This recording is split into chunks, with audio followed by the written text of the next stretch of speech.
My name is Advocate Said Gausya Tabassum. I'm the part of this organization which aims for excellence and growth. I welcome each one of you present out here today and thank you so much bestowing us with your gracious presence as we are witnessing here the momentous growth and occasion for the launching ceremony for the Kashmir Law Guild. The law organization, also as a spokesperson of the organization, I want to extend my heartfelt gratitude and want to congratulate Mr. Hamid, a founding member as well as a founder of this organization, for starting this organization as a dream, starting this from scratch and finally realizing this. Today is a manifestation of that very dream which is coming true in front of us as a Kashmir Law Guild. This organization is a platform for the young lawyers, for a young legal aspirants who wants to become the leaders of the future. And this organization aims to provide such kind of a platform to those young legal aspirants, and this organization will try to manage them for an excellence so that the leaders of the tomorrow, not for tomorrow, not for today, but the futures to come. We are launching this ceremony and we have the number of members who are witnessing this launching ceremony today with us, and some of the members are not present due to different reasons.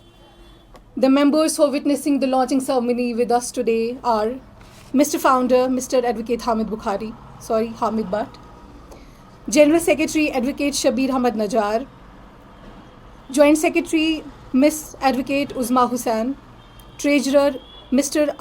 Advocate Asif Mahyuddin, Media in Charge Mr. Advocate Mohammad Suhail, and Coordinator Mr. Advocate Adil Jamal. Now, I would like to over to Mr. Hamid for bestowing us with his presence today, and I would love to say this, the aims and objective which he is going to define in front of all of us. Over to you. Thank you. Media से सभी आए हुए यहाँ पे आप सबको मेरी तरफ से और मेरी टीम की तरफ से मुबारकबादी है, और साथ साथ मैं आप सबका शुक्रगुजार हूँ आप इतने कम समय में यहाँ पे आए। जहाँ तक इस ऑर्गेनाइजेशन का ताल्लुक़ है, ये ऑर्गेनाइजेशन जो है ये किसी पॉलिटिकल इदारे से ताल्लुक़ नहीं रखती है, न ही हमारी ये ऑर्गेनाइजेशन किसी गवर्नमेंट इदारे से ताल्लुक़ रखती है। और जहाँ तक इस ऑर्गेनाइजेशन को बनाने का सवाल पैदा होता है वो इसलिए है क्योंकि आप सबको पता है कि यहाँ पे वकला साहिबान जो है उनकी कोई रिप्रेजेंटेशन नहीं है। उस रिप्रेजेंटेशन को यहाँ पे देने के लिए हमने इस ऑर्गेनाइजेशन को बनाया है, जिसमें मेरे साथ आज मेरी पूरी टीम जो है मेरे साथ इस प्रेस कॉन्फ्रेंस में शामिल है। और इस ऑर्गेनाइजेशन के जो एम्स एंड ऑब्जेक्टिव्स हैं, पहला एम तो यही है कि हम लॉयर्स की बेहतरी और उनकी भलाई के लिए to work for the welfare and betterment of the lawyers across the Jammu Kashmir and Ladakh. हम उनकी रिप्रेजेंटेशन करना चाहते हैं, चाहे वो हमारा हाई कोर्ट हो, चाहे वो कोई भी डिस्ट्रिक्ट कोर्ट हो हमारे जम्मू कश्मीर में या लद्दाख में। हम उनकी सही तरह से तर्जुमानी, सही तरह से उनकी जो है रहबरी करना चाहते हैं, उनकी रहनुमाई करना चाहते हैं।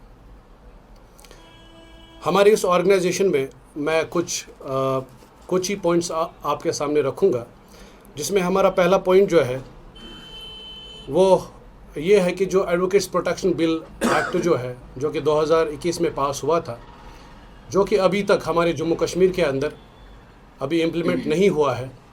मैं सरकार से आपके माध्यम से, एक तो सेंट्रल गवर्नमेंट है और हमारी यहाँ की एलजी एडमिनिस्ट्रेशन है, मैं उनसे गुजारिश करता हूँ, मेरी मुअद्दिबाना गुजारिश है कि एडवोकेट्स प्रोटेक्शन बिल एक्ट जो है उसको जल्द करा जाए, सो दैट कि जो हमारे जो यंग बडिंग लॉयर्स हैं जिनको ह्यूमिलेट किया जाता है बाय दिस वे और दैट वे, जिसके लिए ये ऑर्गेनाइजेशन बनी है, ताकि एक सही तरह से उनकी रिप्रेजेंटेशन जो है जम्मू कश्मीर हाई कोर्ट में हो।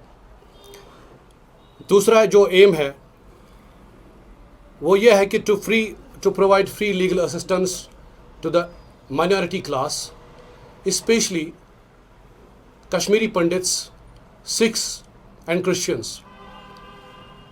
उसके अलावा जो एक्स सैनिक्स है, जिसमें बीएसएफ है, जिसमें हमारी जम्मू कश्मीर पुलिस है, जिसमें सीआरपीएफ है, जिसमें और भी अन्य एक पैरामिलिट्री फोर्सेस हैं, हम उनको फ्री लीगल एड प्रोवाइड करेंगे हमारे जम्मू कश्मीर के अंदर, खासकर कश्मीर के अंदर। उसके अलावा हमारी जो ये ऑर्गेनाइजेशन है ये फ्री लीगल एड पहुंचाएगी उन फार फ्लंग एरियाज़ में जहाँ के जो लोग हैं, जो सोशली इकोनॉमिकली बैकवर्ड है, उनको फ्री लीगल एड प्रोवाइड करना हमारी ऑर्गेनाइजेशन का अहम एक रोल है। उसके अलावा जो टेररिज्म से जो यहाँ पे लोग सफ़र हुए हैं, चाहे वो कश्मीरी पंडित्स हो, चाहे वो हमारे जम्मू कश्मीर पुलिस के जांबाज सिपाही हो, चाहे उसमें सीआरपीएफ के हमारे जांबाज सिपाही हो, चाहे उसमें हमारे इंडियन आर्मी के सिपाही हो, ये ऑर्गेनाइजेशन जो है ये उनको भी फ्री लीगल एड प्रोवाइड करेगी। इसके साथ साथ ये ऑर्गेनाइजेशन जो है, हम लीगल अवेयरनेस प्रोग्राम्स जो है वो चलाएंगे यूनिवर्सिटीज़ के अंदर, कॉलेजेस के अंदर, और भी अनेक गवर्नमेंट इंस्टीट्यूशंस जो है वहाँ पे हम लीगल एड जो है, लीगल लिटरेसी कैंप्स जो है वो चलाएंगे, उनको अवेयर करेंगे आपके राइट्स क्या हैं, आपके ड्यूटीज़ क्या हैं। जो हमारा इंडियन कॉन्स्टिट्यूशन है उसने हमें कितने फंडामेंटल राइट्स दिए हैं, शायद ही मुझे लगता है एक आम व्यक्ति को पता होगा। तो इसलिए हमारी ऑर्गेनाइजेशन जो है हमारे यहाँ के, खासकर यहाँ के नौजवानों के लिए ऐसे जो अवेयरनेस कैंप्स हैं वो मुनक्किद करेगी इन फ्यूचर। इसके अलावा जो एडवोकेट्स वेलफेयर फंड एक्ट है 2001, जो सिर्फ किताबों के अंदर ही है, जिसको अभी यहाँ पे इम्प्लीमेंट नहीं किया गया है, मैं और एक बार सेंट्रल गवर्नमेंट से और यहाँ की एलजी एडमिनिस्ट्रेशन से दरख्वास्त करूँगा कि उस पर नज़रसानी करी जाए, क्योंकि जो यहाँ पे न्यूली एनरोल्ड एडवोकेट्स आते हैं हमारे कोर्ट्स के अंदर, उनको बहुत ह्यूमिलेट, उनको बहुत डिस्करेज किया जाता है, ये कहकर कि एडवोकेसी प्रोफेशन जो है इसमें काम नहीं है, इसमें इज़्ज़त नहीं है। मैं आपके माध्यम से एडमिनिस्ट्रेशन को बताना चाहता हूँ कि वकीलों को कमज़ोर मत समझिए। वकील एक नोबल क्लास है, जैसे जर्नलिस्ट एक नोबल क्लास है, वैसे ही वकला साहिबान जो है, ख़ासकर एडवोकेसी जो है, ये भी एक नोबल प्रोफेशन है। इसकी इज़्ज़त होनी चाहिए और हम चाहते हैं कि जो भी, चाहे वो फ्रेश एडवोकेट्स हों, चाहे वो न्यूली एडवोकेट्स हों, या चाहे हमारे सीनियर एडवोकेट्स हों, सब की इक्वली इज़्ज़त हो हर एक डिपार्टमेंट के अंदर। इसके अलावा मैं ज़्यादा आपका टाइम न लेते हुए मैं सिर्फ यही कहना चाहूँगा कि जो ये ऑर्गेनाइजेशन है ये बिलीव रखती है वन नेशन पे, वन कॉन्स्टिट्यूशन पे और वन फ्लैग पे। Thank you.